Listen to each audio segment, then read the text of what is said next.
Saturday's royal wedding ceremony blended British tradition with some American customs. The Archbishop of Canterbury declared Harry and Meghan to be married.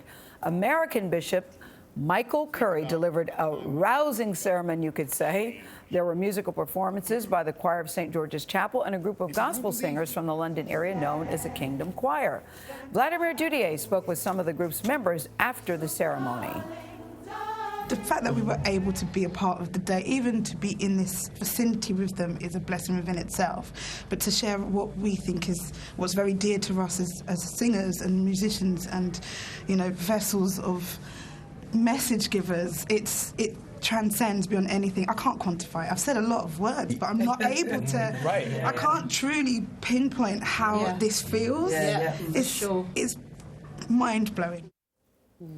Mind-blowing is right. CBS News contributor and author of the Diana Chronicles, Tina Brown, was with us in Windsor for the whole 6 hours, and she wasn't wearing comfy shoes. Tina joined us at the table. She actually had on heels. Tina, I still can't get over it, but let's talk about that choir for a second. The afterglow is huge. Yeah.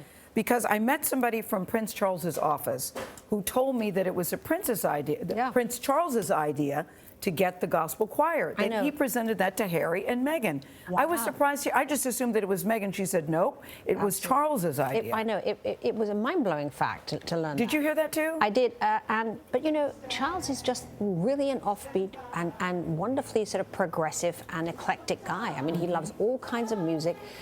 It really, you know, people don't understand actually that Charles has always been this very inclusive man. And somehow because he looks so square and everything, people assume he does look quite buttoned up. But he's never been stuffy, actually. I mean, all the things he loved, you know, this, his whole environmental passions, you know, organic food, people mocked him for it, but of course he was right, he was ahead. And, you know, he loves gospel music, and people just are blown away to hear this couple seems ahead too, though, Tina. They seem ahead like nothing that anybody has seen. We've been saying that even before the wedding, but certainly after seeing that wedding and seeing the way people cheered and were so tears of joy literally in the streets of Windsor. It really was an amazing uplift to be there. I mean, you and I was standing there, and somehow when that carriage came out and so close to us as it came around the corner, you saw the intimacy of Windsor too. That's one of the things that made it so joyful. It was such a small town, really, and people were so close, and it all felt so emotional. Much more emotion in this wedding than I've ever seen in any royal wedding. It was beautiful and symbolic. I thought the titles given to the couple, the Duke and Duchess of Sussex, they're a nod to Prince Augustus Frederick, who supported the abolition of the slave trade and civil rights. Who chose those titles? Well, the Queen, you know, has a kind of repertoire of titles that she can give out, and really there's a great number right now of royal dukes and sons and cousins and so on. So she actually needs to go into that closet, heraldic closet, and get out a title that she can use. So partly it was about the fact that it was available, but I'm sure that there was a delight that was part of his pedigree. Speaking of delight, what happened after, at the party after, with the speeches and the dancing? Well, Prince Charles blew everyone away, apparently, with a very, very moving speech at the reception at lunch, where he actually recalled giving Harry a bottle when he was a tiny baby and changing his diaper, and called him darling old Harry. I love that. Which was such a sweet thing.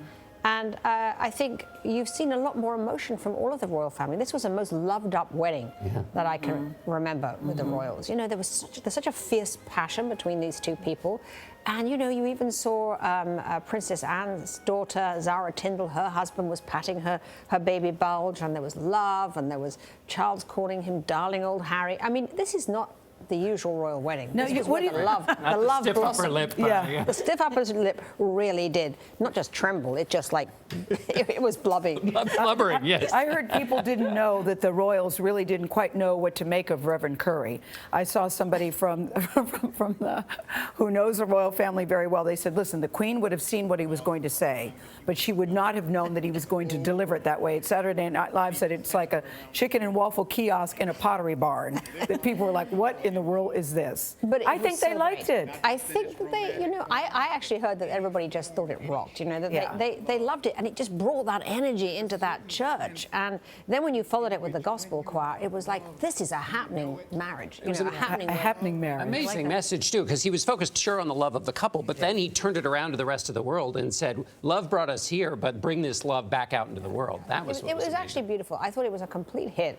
And clearly, he had 40,000, apparently 40,000 tweets a minute were going on. But it all goes Reverend down to the love, though, Tina. I still will never forget Prince Harry looking at her saying, "You look amazing." Yeah. I'm so there's something about the word amazing, not beautiful. You look amazing, and I'm so lucky. It's the look between the two of them that I will always remember, and that a lot of people resonate with. Resonate with a lot and of people. the adoration in her face when he takes off the veil, and there's this between them. There is just this extraordinary chemistry that we really has been. You guys did an amazing job. You really did. thanks. It was a privilege. Speaking of actually. amazing, Yeah. 6 hours flew by. 6 hours. It flew really by. did. And that cake. Thank you, Tina. We were And the glad of cake it. Actually, was good. It was good. Thank you, Tina.